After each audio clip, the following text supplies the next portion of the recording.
Hola, hola, muy buenos días. Les saluda Kelly Alvear aquí en su informativo nacional. Hoy jueves 7 de mayo de 2026 estamos conectándonos con ustedes a través de UNPG TV en Facebook para entregarles lo más reciente en cuanto a información a nivel local, nacional e internacional. No olviden que pueden darle like, comentar y compartir este programa que llega a ustedes gracias a la Unión Nacional de Periodistas Núcleo del Guayas. Iniciamos con los titulares.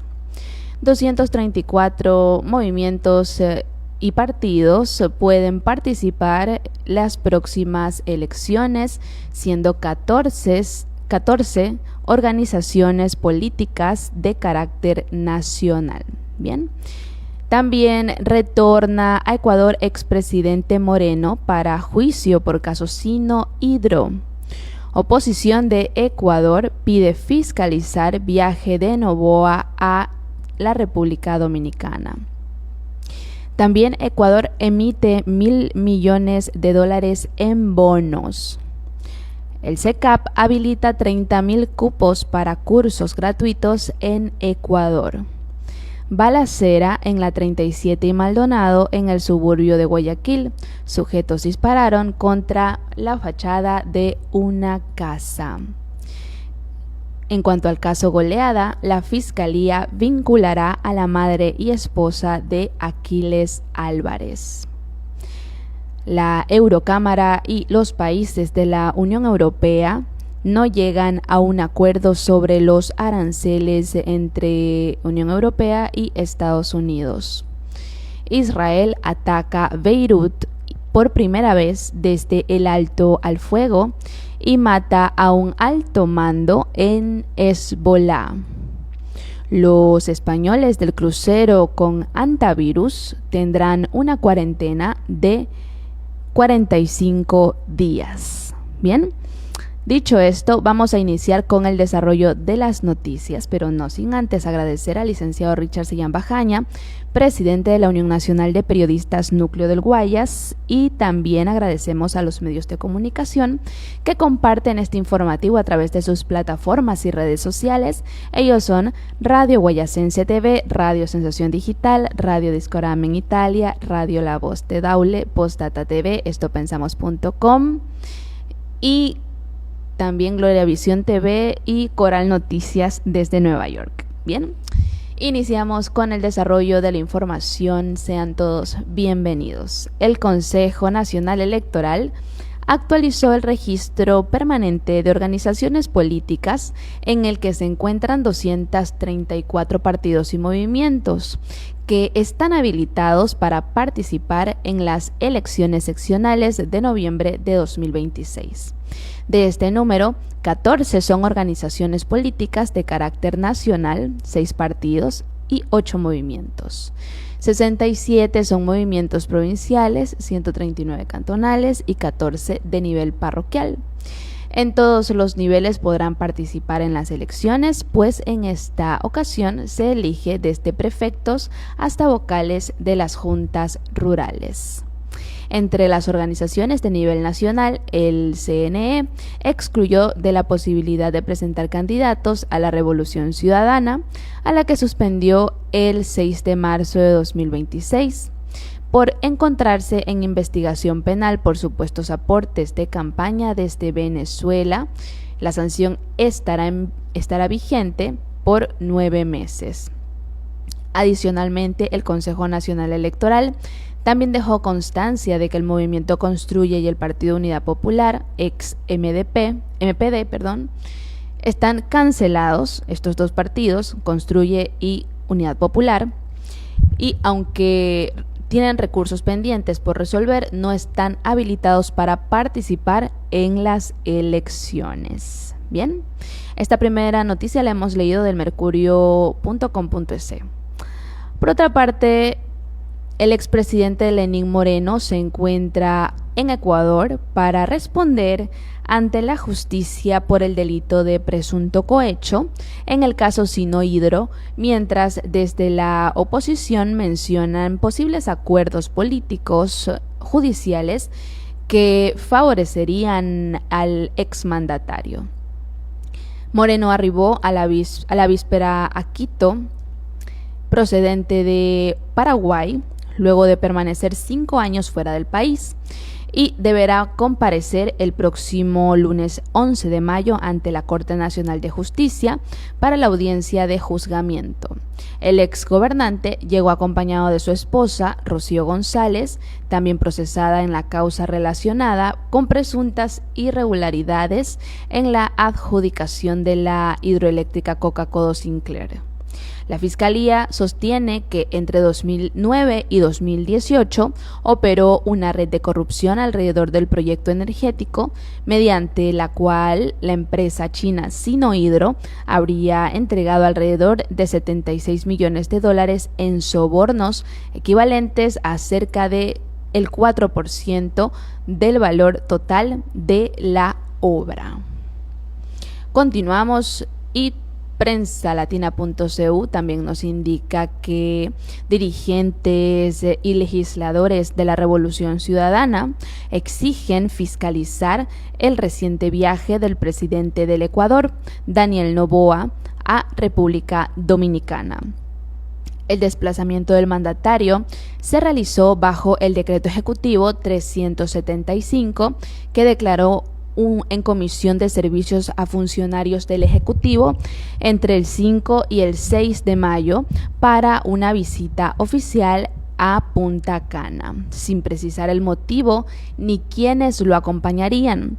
Finalmente, el viaje se concretó y la canciller Gabriela Sommerfeld explicó que la visita fue para una reunión bilateral entre Noboa y autoridades dominicanas para avanzar en un acuerdo comercial entre ambos países.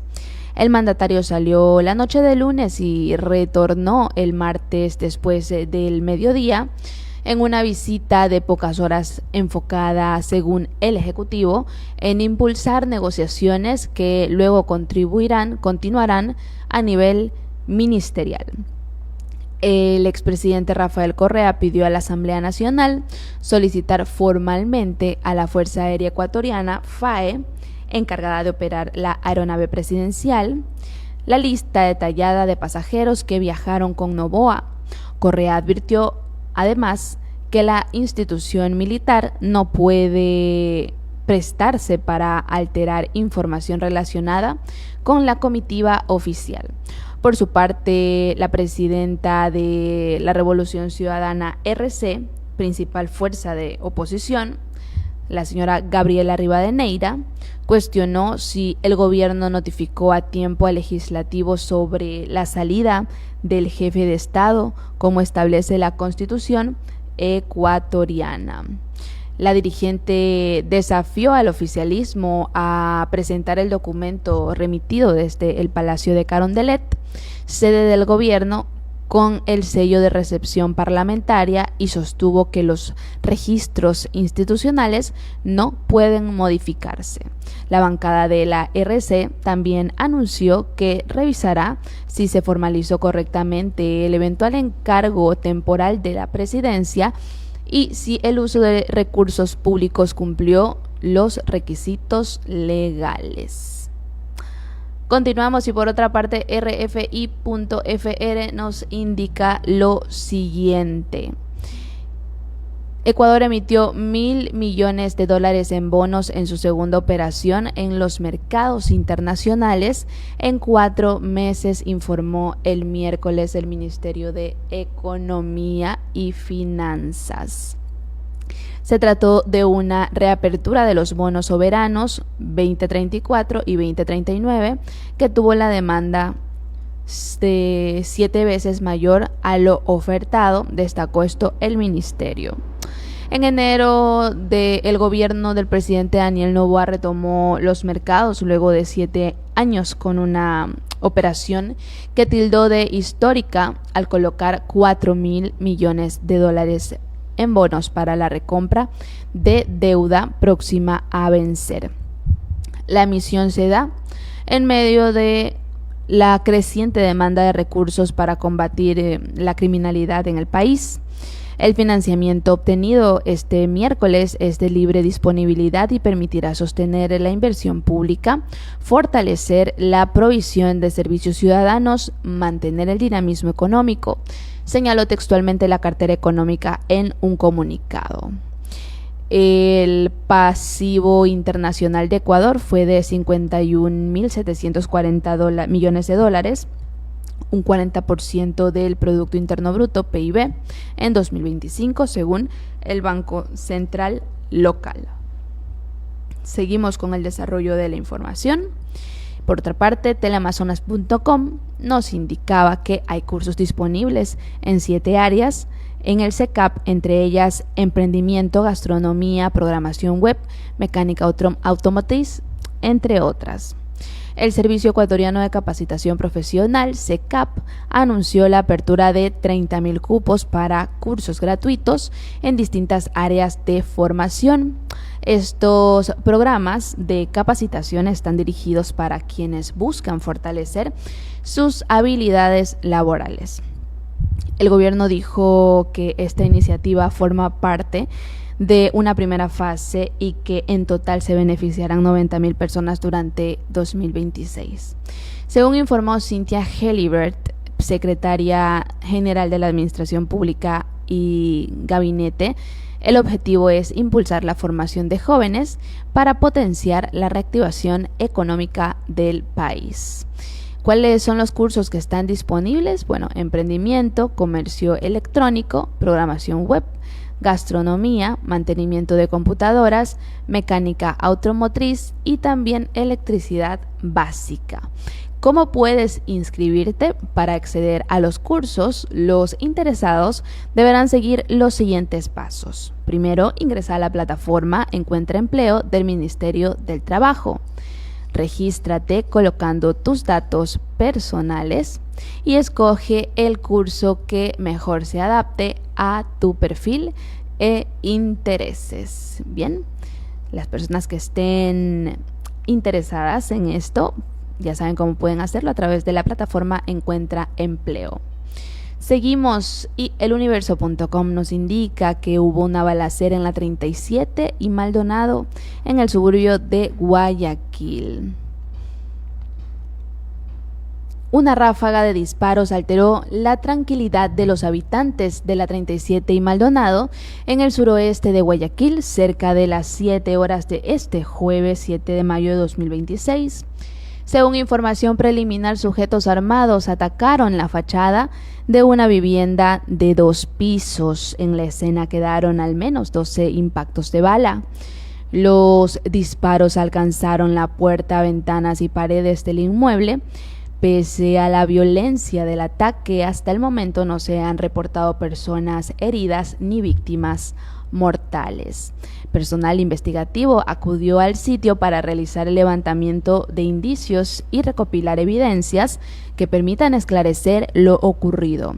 Hasta ahora, la policía no ha emitido una versión sobre las circunstancias ni posibles motivos del ataque. Continuamos y teleamazonas.com nos indica que en el caso Goleada, la Fiscalía vinculará a la madre y esposa de Aquiles Álvarez. La Fiscalía General vinculará a más personas y empresas en el caso Goleada. El fiscal Denis Villavicencio solicitó fecha y hora para procesar a la madre y esposa del alcalde de Guayaquil, Aquiles Álvarez. El fiscal realizó el pedido de este miércoles 6 de mayo de 2026. En el caso Goleada se investiga el presunto delito de delincuencia organizada y el fiscal del caso solicitó al juez anticorrupción, Jairo García, que se convoque a una audiencia de vinculación para incluir en el proceso a la esposa y a la madre del alcalde, además de otras 3 personas y 9 empresas. Según el Código Integral Penal, se puede solicitar la vinculación de más personas dentro de un proceso penal antes de que concluya la instrucción fiscal y si durante la investigación se encontraron nuevos datos que hacen presumir la participación de una o más personas en el delito. Y ya en el ámbito internacional, la Eurocámara de Eurocámara y los países de la Unión Europea no llegan a un acuerdo sobre los aranceles entre la Unión Europea y Estados Unidos. Aquí tenemos un reporte de Euronews.com. El Parlamento Europeo y los Estados miembros de la Unión Europea no lograron alcanzar un acuerdo sobre la eliminación de los aranceles de la Unión Europea a los productos industriales estadounidenses, tal y como se acordó en el acuerdo de Turnberry alcanzado el verano pasado. Este revés se produce apenas unos días después de que Estados Unidos intensificara la presión sobre los negociadores europeos al amenazar con imponer aranceles del 25% a los automóviles de la Unión Europea, superando así el límite máximo del 15% de los aranceles estadounidenses sobre los productos de la Unión Europea acordado el verano pasado por el presidente de Estados Unidos, Donald Trump, y la presidenta de la Comisión Europea, Ursula von der Leyen, en Escocia. A pesar del fracaso de la ronda de conversaciones, la presidencia chipriota, en representación de los Estados miembros de la Unión Europea, afirmó que las conversaciones habían generado un impulso positivo. Un diplomático de la Unión Europea declaró a Euronews que el objetivo de las conversaciones era principalmente que ambas partes expusieran sus posiciones políticas y que se esperaban negociaciones técnicas en una fase posterior. El Parlamento ha incluido sólidas salvaguardias en el acuerdo Unión Europea-Estados Unidos, aunque los Estados miembros no respaldan todas ellas, a pesar de estar de acuerdo en general en la necesidad de proteger el acuerdo frente a futuras amenazas de Trump, como las relativas a los automóviles de la Unión Europea o a Groenlandia a principios de este año. Los negociadores tienen ahora prevista una nueva ronda de conversaciones para el 19 de mayo. Seguimos con el desarrollo de la información de carácter internacional y también Euronews.com nos dice que Israel ataca a Beirut por primera vez desde el alto al fuego y mata a un alto mando de Hezbollah. Veamos este video también de este medio de comunicación. Israel atacó Beirut este miércoles por primera vez desde que se acordó un alto el fuego con Hezbollah. El ataque aéreo alcanzó los suburbios del sur de la ciudad donde tiene su base el grupo militante armado. El primer ministro israelí Benjamin Netanyahu afirmó que había aprobado personalmente el ataque, que tenía como objetivo a un comandante de la fuerza de élite chií Redouan. Los medios israelíes informaron de que el comandante murió en el ataque, aunque no hubo confirmación inmediata por parte del ejército israelí ni de Hezbollah. El miércoles los bombardeos israelíes dejaron 4 muertos, entre ellos 2 mujeres y un anciano, en la localidad de Zelaya, en el sur del Líbano, según informó el Ministerio de Sanidad libanés.